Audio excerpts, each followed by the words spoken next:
Hi Sally, nice to meet you. Nice to meet you. Can you tell me a little bit more about your role here on the Great Orme?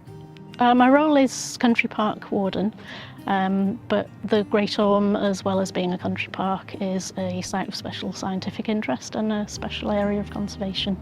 And why is it a special area of conservation, or a SSSI?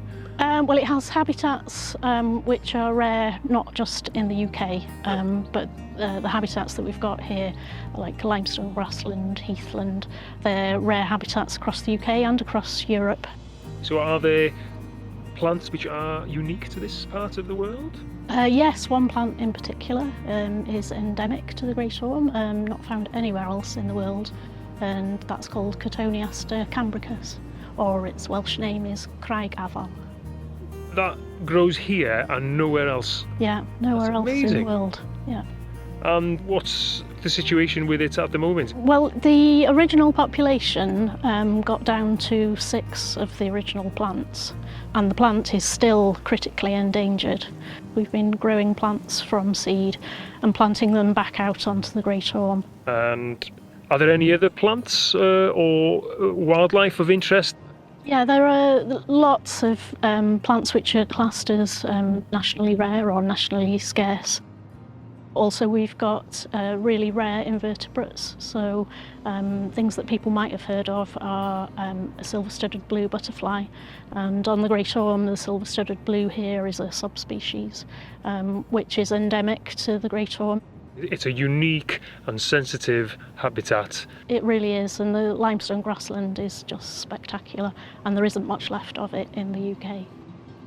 I can see lots of one particular type of plant here with some berries on it, or in fact lots of berries. Can you tell us what we're looking at?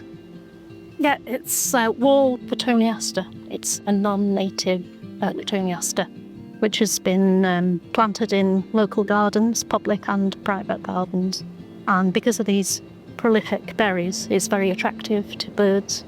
They eat the seed and then what comes out the other end gets spread, and it seems to particularly thrive on limestone, and so it's taken over. This whole area behind you here and behind me on this side is cleverly been it, isn't it? It is. The limestone grassland is one of the reasons for the Great Orme being designated a site of special scientific interest and a special area of conservation.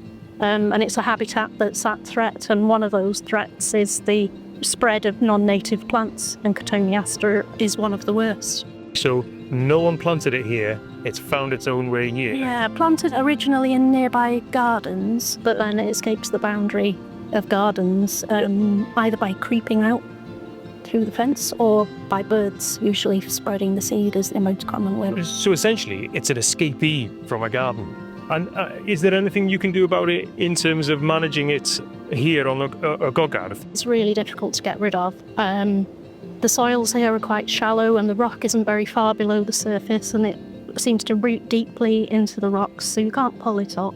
We had controlled it with the help of volunteers in the past, just by cutting it back and clearing it from some areas, but then it does grow back. So let's imagine a situation where you could actually eradicate it from the Orme.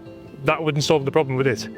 Not when there is a seed source close by, so gradually it would still come back. There are other plants that could be chosen instead, which have benefits for pollinators, and also other plants that have berries but don't spread easily across limestone sites. And it's a good place to stand here because, as you said, there isn't much else here but the cotoneaster, when what should be here is native flowers.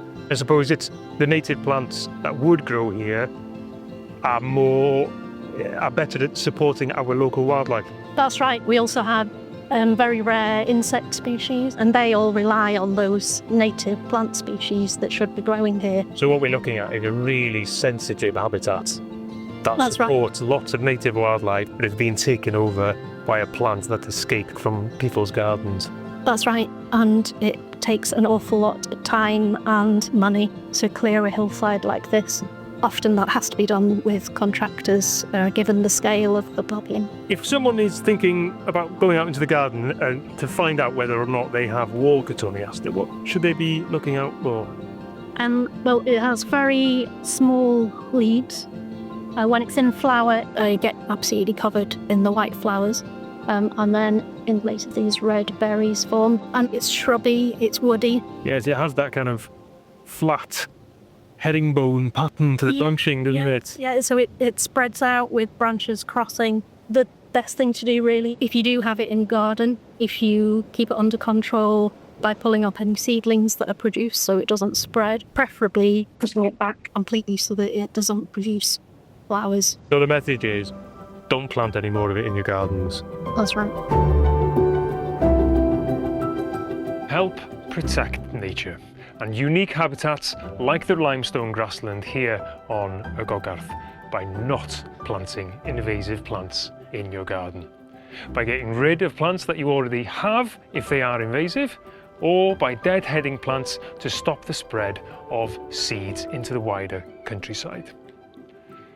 If you'd like some advice on how to identify potentially invasive plants in your garden, or if you just want ideas on what to plant instead, then use the Gardener's Toolkit for more information.